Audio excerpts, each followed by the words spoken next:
Hello everyone, and in this video, we're going to go through a patient case, what we did from start to finish with respect to her concerning symptoms of acne, low energy, and poor sleep. And the point of this video is to really emphasize how easy and simple things can be when you have the appropriate testing done.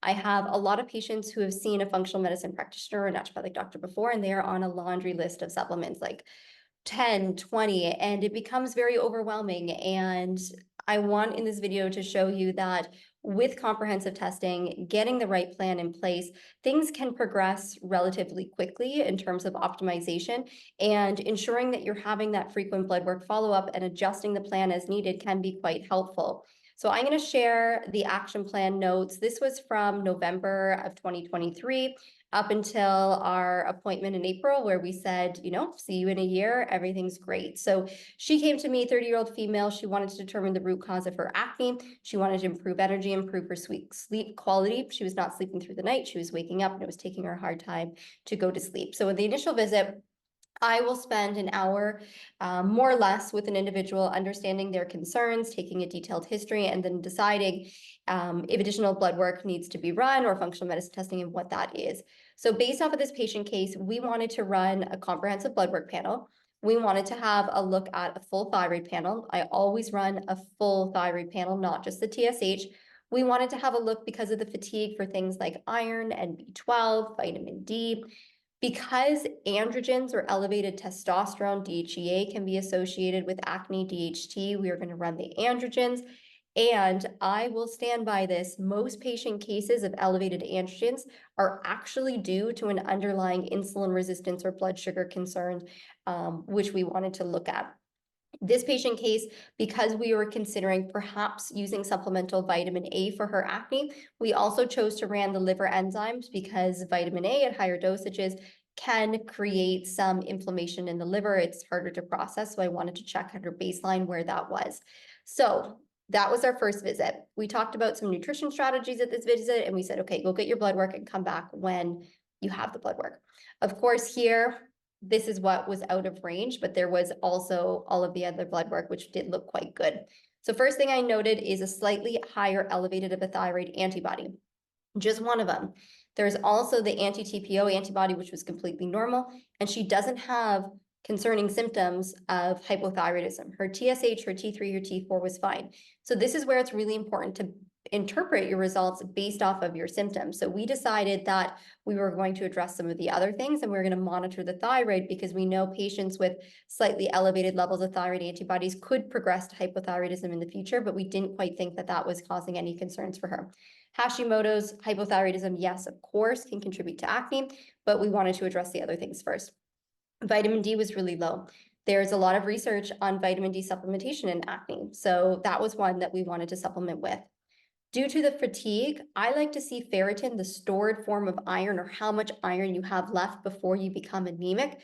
I feel that normal iron stores are around 100. So 47 was something that we wanted to optimize for her as well. Her androgens did not look too high. Now, this is a young female. Lowering the androgens with things like spironolactone, supplemental medications, or supplements could have been helpful, but I always like to start simple, not overwhelm individual, and start with the lowest hanging fruit first, which is the vitamin D and the iron. Now, for patients with vitamin D deficiency and acne, I also usually see a vitamin A deficiency with that. So let's talk about what we did. We decided to do a higher dose of vitamin D and vitamin A to start. Now, the reason I have not listed the dosaging that I used here is because a higher dose of vitamin D and a higher dose of vitamin A is not safe for everybody. We talked about the fact that a higher dose of vitamin A is you cannot take that while you're pregnant. So it's really important to work with somebody who can help you understand your dosaging, help you repeat the labs to make sure that you're within the safe range. Now, with respect to the research on vitamin A, some individuals with vitamin D, vitamin A deficiency also can benefit from vitamin E. So all of those fat-soluble vitamins. We didn't do the Annatto-E at the start, or the delta tocotrienols. We wanted to start slowly, so it was something that she could actually incorporate into her lifestyle. I don't know how many of you have been to a functional medicine practitioner. You're bombarded with information. You come home with a grocery bag of supplements and you're like, how am I supposed to fit this into my life? I like to start very intentional, very strategic dosages with the things that people actually need based off of their blood work, and then tweak things as we go. We also did start iron supplementation. We talked about nutrition, iron-rich foods, more leafy greens. We talked about incorporating selenium in the diet from Brazil nuts to help with the thyroid antibodies, pumpkin seeds for a source of zinc, all for thyroid support. And then our plan was to test the labs again in about 4 to 6 weeks. So as you can see here, this is a pretty quick turnaround time. I want to give an individual therapeutic dosages. I want to make sure that they're safe, repeat the labs, and make sure that everything's going okay. Now, labs came back. Thyroid antibodies have not gotten better. So this is something, again, because she's not having a ton of symptoms. The TSH is fine, the T3, T4, we're working on the lowest hanging fruit first. The vitamin D has resolved. Her ferritin did not come up, but her liver enzymes were fine. So she was tolerating the vitamin A just fine. So again, we adjust the treatment plan. We say, okay, we know that the vitamin D dose that you're on, your body's responding favorably to it. Your vitamin D levels are now optimal. They're not too high. So we're going to continue on that vitamin D dose until the summer months and keep an eye on it. The iron that we had given her was not the correct dose.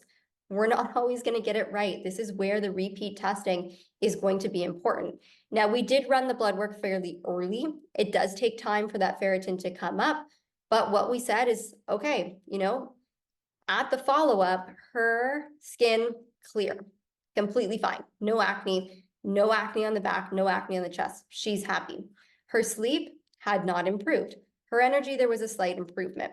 So super happy about the skin, but we still have other things to work on, and that's okay. So vitamin D is resolved, that's good. The iron has not improved. We need to increase the dose. The liver enzymes were normal. So I told her, your skin looks great. Continue on your bottle of the vitamin A. We know the dose is safe. It's working for you. Continue on the vitamin A until that bottle runs out, and we'll see what happens. For the sleep, we talk about lifestyle, right? She was waking up at 1 a.m. and 4 a.m. We talked about stress management, psychotherapy, journaling, chamomile tea, valerian tea. If that didn't work, there's the Relax and Focus product with its magnesium, L-theanine, GABA, inositol, glycine. Offered to try that. We also reviewed the literature on melatonin and saffron. So we go through all of these different options because what's going to work for someone is not going to work for somebody else. Now, saffron has some really great benefits in terms of PMS as well. Anti-anxiety benefits, anti-inflammatory benefits, anti-anxiety, I already said that one, antidepressant benefits. Now, the research on saffron is that it can take 8 weeks to see that clinical efficacy. So we talked about all of these things and we suggested giving something a try. Now, she chose the saffron, which was great. Now, in terms of the iron, we actually doubled the dose. We talked about the nutrition, all of those things. Next step is, okay, let's give this a shot and let's repeat the labs in 3 months' time. Now, in 3 months' time, her hemoglobin has gone up. Her iron, her ferritin is now at 75, which is great. So we are making improvements in the ferritin. Her energy is better, her skin is better, and with the saffron, she's completely sleeping.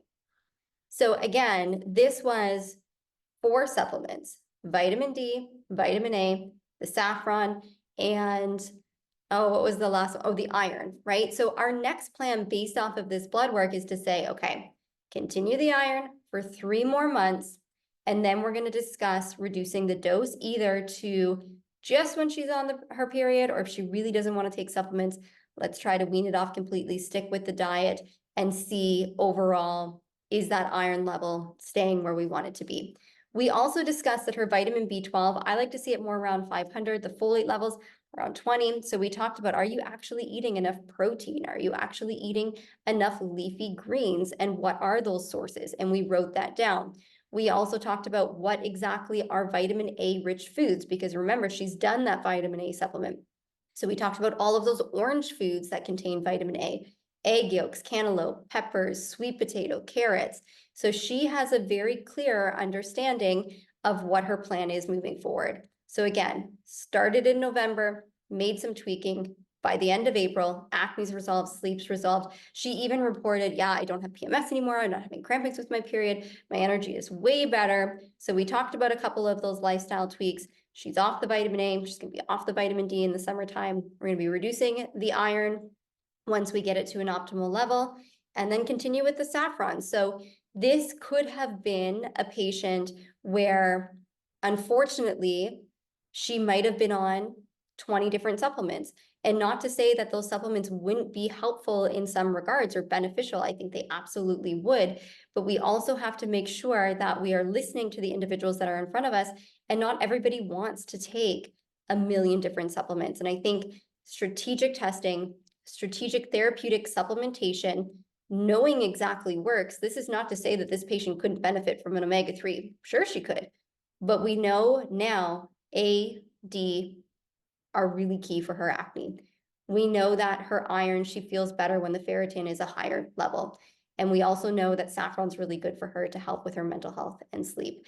So this patient, I said adios to today. Come back in 6 months to a year if you're having any problems. Of course, we're going to repeat the comprehensive blood panel each and every year to monitor her hormones and her nutrient levels. But now we have a great baseline, and we can say if her ferritin drops, if her thyroid antibodies go up, we have an understanding of what we need to do next to ensure that she's maintaining optimal health. So again, you don't need anything complicated. Many practitioners are making things way overcomplicated.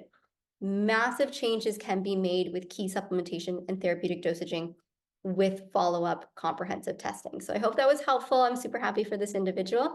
And if you have any questions or concerns, or you want to reach out to become a patient, feel free to contact my office. My patient care coordinator's name is Allison, and I will put in the description below all of the information that you need in order to contact with her. Have a great evening.